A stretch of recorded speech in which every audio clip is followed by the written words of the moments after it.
Hello students, electrostatic में आज पढ़ेंगे वैद्युत द्विध्रुव के कारण निरक्षीय स्थिति में विद्युत क्षेत्र की तीव्रता। Electric field due to electric dipole in broad side on position. इससे पहले हम बात करते हैं निरक्षीय स्थिति क्या है। यदि विद्युत क्षेत्र की तीव्रता ज्ञात करने के लिए लिया गया बिंदु द्विध्रुव के लंबार्धक पर स्थित हो तो इस स्थिति में उस बिंदु को द्विध्रुव के सापेक्ष निरक्षीय स्थिति में कहा जाता है। यहाँ वायु एवं निर्वात में AB प्लस Q एवं माइनस Q आवेशों से मिलकर बना हुआ एक वैद्युत द्विध्रुव है जिसकी लंबाई 2L है। द्विध्रुव के मध्य बिंदु O से R दूरी पर निरक्षीय स्थिति में बिंदु P लिया गया है। इस बिंदु P पर विद्युत क्षेत्र की तीव्रता ज्ञात करनी है। बिंदु P पर एक परीक्षण आवेश की कल्पना करते हैं।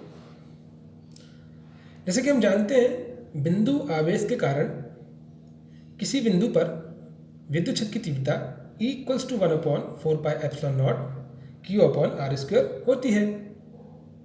इस प्रकार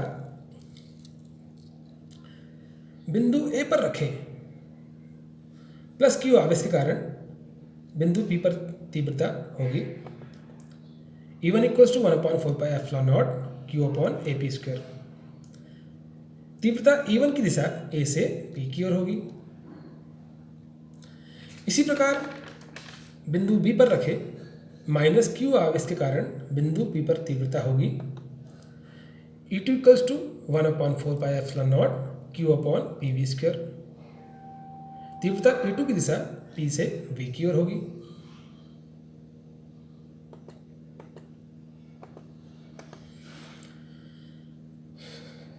जैसा कि हम इस पिक्चर से देखते हैं,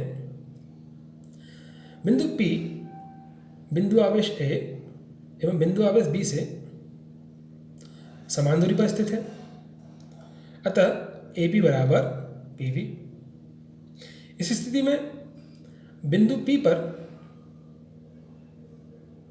E1 व E2 के परिमाण बराबर हैं, लेकिन E1 व E2 ना तो एक ही दिशा में है और ना ही विपरीत दिशा में।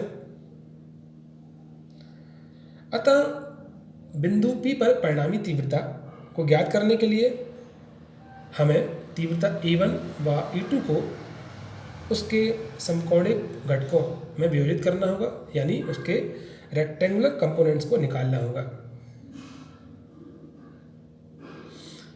इसे हम इस चित्र से समझते हैं।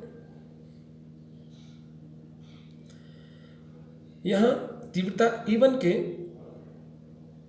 दो समकोणिक घटक E1 sin थीटा व E1 cos थीटा प्राप्त किए गए हैं। E1 sin थीटा ऊर्ध्वाधर ऊपर की ओर प्राप्त होता है। इसी प्रकार E1 cos थीटा परिणामी तीव्रता की दिशा में यानी क्षैतिज दिशा में प्राप्त होता है।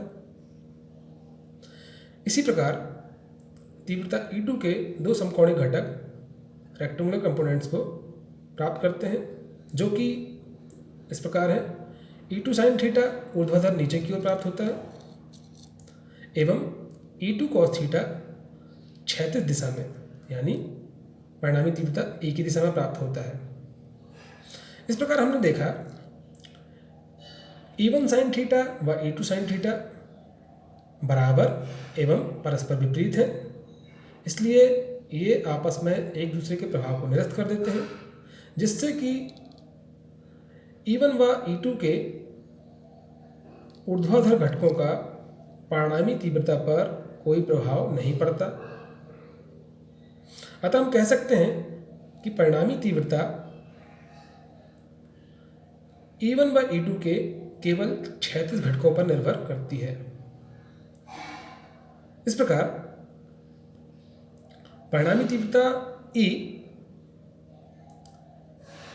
E1 व E2 के क्षैतिज घटकों के योग के बराबर होती है।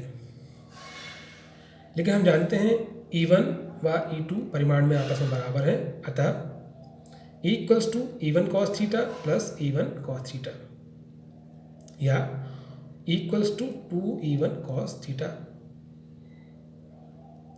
इस इक्वेशन में E1 का मान रखने पर हम पाएंगे इक्वल्स टू 2 इंटू ब्रैकेट में 1/4πε0 Q/AP² इंटू cos थीटा।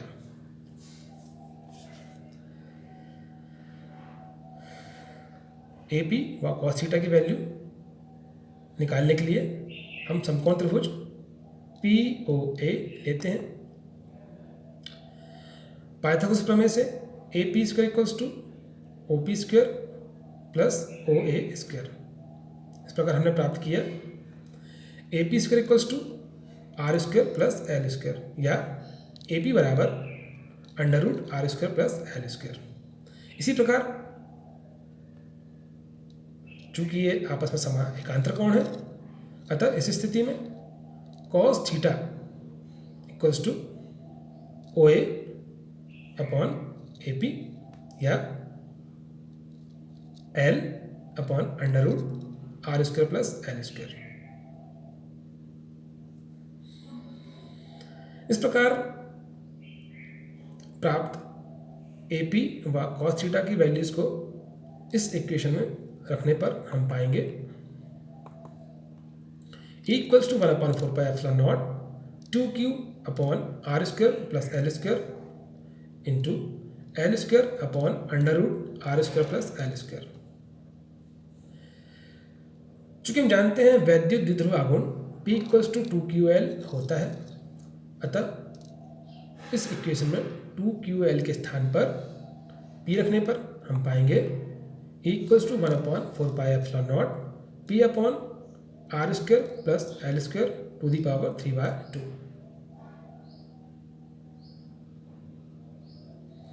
चूंकि L is very less than R, इस स्थिति में R² की तुलना में L² की उपेक्षा करने पर, इसको इग्नोर करने पर हम पाएंगे equals to 1/4πε0 into P upon R² to the power 3/2। इसे सॉल्व करने पर 2 से 2 कैंसिल, हम पाएंगे निरक्षीय स्थिति में विद्युत क्षेत्र की तीव्रता का सूत्र, जो कि इस प्रकार है equals to 1/4πε0 P upon R³ newton per coulomb. इस प्रकार हमने देखा अक्षीय स्थिति में विद्युत क्षेत्र की तीव्रता निरक्षीय स्थिति में विद्युत क्षेत्र की तीव्रता की दोगुनी होती है। आज के लिए इतना ही, धन्यवाद।